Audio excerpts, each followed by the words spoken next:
In 1972, I put in an article in Service Station Management magazine on how to test a fuse in a vehicle. And you could tell if a fuse was good without pulling fuses out of the fuse panel.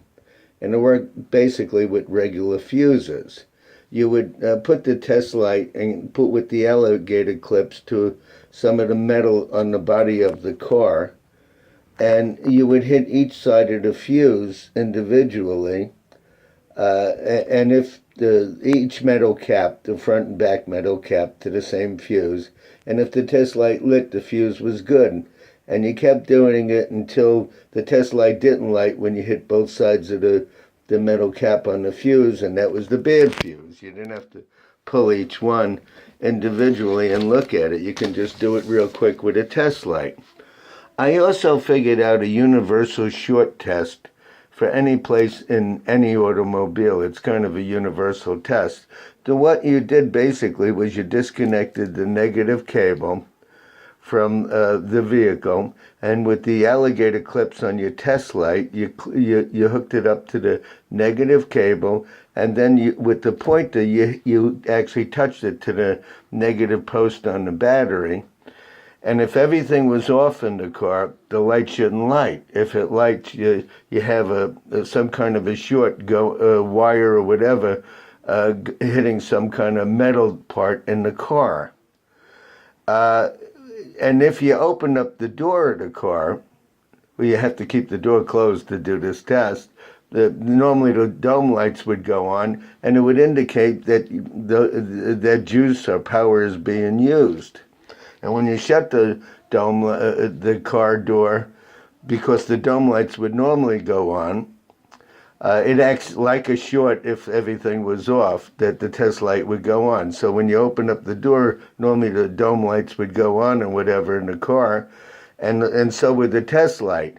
But with the door closed, everything should be off. And if that dome light is lit, then you have a short in the car. And the way you can eliminate the short is you go through all the various wiring harnesses and you disconnect them. And when the when the test light goes out, and you disconnect any harness, you know it's someplace in that harness is the short.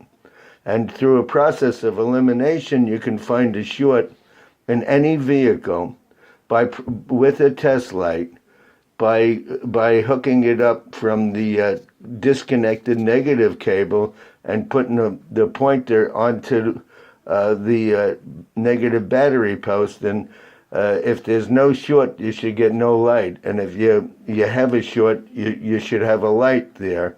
And by process of elimination, going through the various harnesses of the car, you can figure out what system the short is in.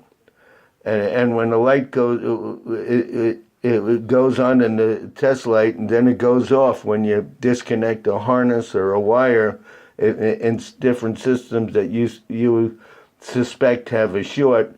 The light would then go off, and you would know you found the area. And it helps to pin down any short that you have any place in the car. And part of this goes back to my fuse test that I got paid $25 for in 1972, which cost a different economy for how to check out a fuse in any vehicle. So I give people both these tests with a simple test light, and I hope that people enjoy this.